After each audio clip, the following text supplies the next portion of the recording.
국민연금 문제는 비단 한국뿐만 아니라 전 세계 각국이 공통적으로 겪는 문제입니다. 그 이유는 애시당초 국민연금 자체가 본인이 낸 것보다 더 많이 받게 살게 된 폰지 사기라서 그런 거죠. 비록 나는 연금을 별로 안 내지만 인구 많은 후대 세대가 내는 게 많으니 가능한 구조입니다. 즉 후대 세대가 기성세대를 부양할 수 있는 피라미드형 인구 구조에서나 가능하다는 것입니다. 하지만 전 세계 각국은 저출산으로 인하여 이러한 거대한 폰지 사기가 무너지고 있어요. 그래서 연금개혁의 필요성이 대두되기 시작한 겁니다. 즉 연금개혁은 덜 내고 더 받는 폰지 사기 구조를 갈아엎고 더 내고 덜 받는 구조로의 변화가 기본 골자입니다. 쉽게 말해 더 받을 생각하지 말고 니들이 낸 것만 받아가라 라는 게 연금개혁입니다. 짤은 전 세계 각국의 연금개혁 예시입니다. 최근에 마크론 대통령 역시 연금개혁을 시도하다 거센 반발에 직면하고 있죠. 러시아는 전쟁 직전에 연금 수령 시기를 65세로 늦추려다 천하의 푸틴 지지율이 70%까지 쳐받기도 했어요. 근데 러시아 남성 평균 연령 68세인데 65세 해준다는 건 선 넘는 거 아닌가? 아무튼 이러한 이유로 한국 역시 연금개혁을 해왔어요. 연금 수령 시기도 늦추고 소득 대체율도 40% 수준까지 낮춘 게 지금입니다. 하지만 다들 잘 알겠지만 한국은 전 세계 유례없는 수준의 저출산 고령화 문제에 직면해 있죠. 그래서 한국은 더더욱 강력하고 과격한 연금개혁이 필요한 상황입니다. 그런데 이번에 거론되는 연금개혁안은 역겹기 그지없는 포퓰리즘이라는 겁니다. 앞서 말했듯 연금개혁은 기본적으로 덜 내고 더 받는 구조를 더 내고 덜 받는 구조로 바꾸는 것을 말하는데 즉 당신들이 낸 것만 받아가라는 겁니다. 그런데 인류 역사상 그 어느 국가도 경험한 적 없는 극단적 저출산 문제에 직면한 한국이 인구가 가장 많은 베이비부머의 은퇴 시기가 맞물린 대한민국이 연금개혁한답시고 하는 소리가 소득 대체율을 40%에서 50%로 되려 늘리겠다고 하네요. 미친 새끼들인가? 진짜 미친놈들 아닙니까? 소득 대체율을 파격적으로 낮춰야 하는 상황에서 되려 늘린다니요? 더 역겨운 건 뭔지 아세요? 아까 말했듯 연금개혁은 쉽게 말해 당신들이 낸 것만 받아가라는 건데 지금 거론되는 역겨운 연금개혁안은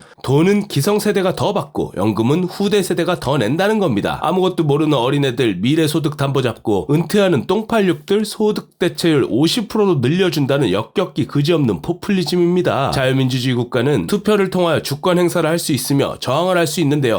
우리나라는 아닌. 그런데 투표권조차 없어서 저항조차 할 수 없는 철부지 어린애들 미래소득 빨아서 노후자금 마련해주겠다는 발상은 정말 역겹다는 말 말고는 표현이 안 됩니다. 짐작컨대 역겨운 대한민국 쓰레기 정치인들이 인구가 가장 많은 베이비 부머 세대 은퇴가 시작되자 이들의 표심을 노리고 저지르는 포퓰리즘이 지금 연금개혁안이라 생각이 되네요. 앞서 소개한 여러 국가들 역시 연금개혁을 하기 전 국민들의 거센 반발에 직면했습니다. 그럼에도 불구하고 수년간의 사회적 합의를 통하여 국민들을 설득하고 그 결과 연금개혁을 할 수 있었어요. 그들은 표 떨어지고 인기 없는 정책이라는 것을 알지만 해야 하는 일이기에 했던 것입니다. 그런데 지금 한국의 정치인들은 인구 많은 베이비부머 세대의 표를 의식한 극단적 포퓰리즘을 연금개혁안이라 속이고 있는 겁니다. 더 절망적인 건 한국의 국민들 정신상태가 썩었다는 겁니다. 소득 대체율 40%에서 50%로 늘려준다는 포퓰리즘을 빨아대는 기성세대들, 그리고 어차피 자신들은 애 안 넣을 거니까 후대 세대가 돈을 얼마나 빨리든 알바노 하는 MZ세대들, 그냥 국민들의 정신상태가 죄다 썩었다는 거죠.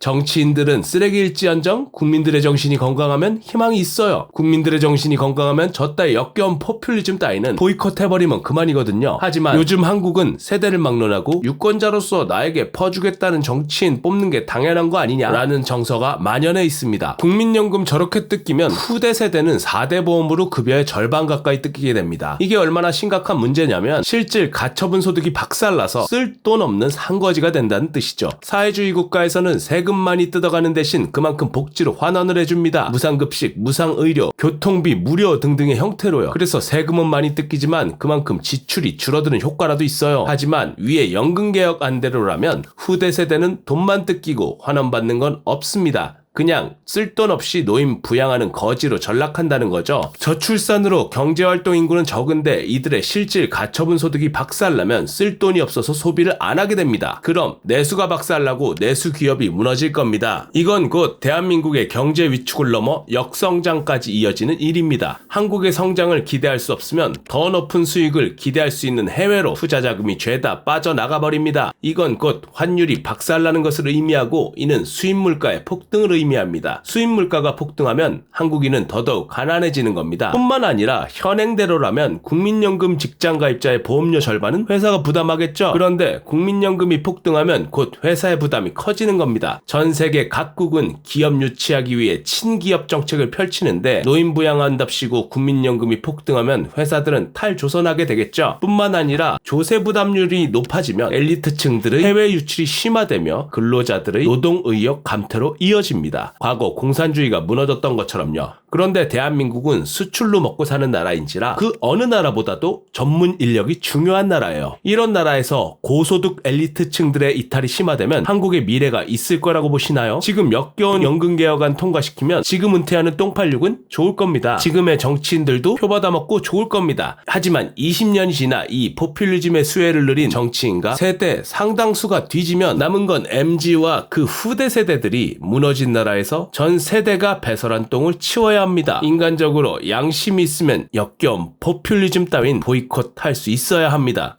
우리가 돈이 없지 가오가 없어? 라는 대사가 생각납니다.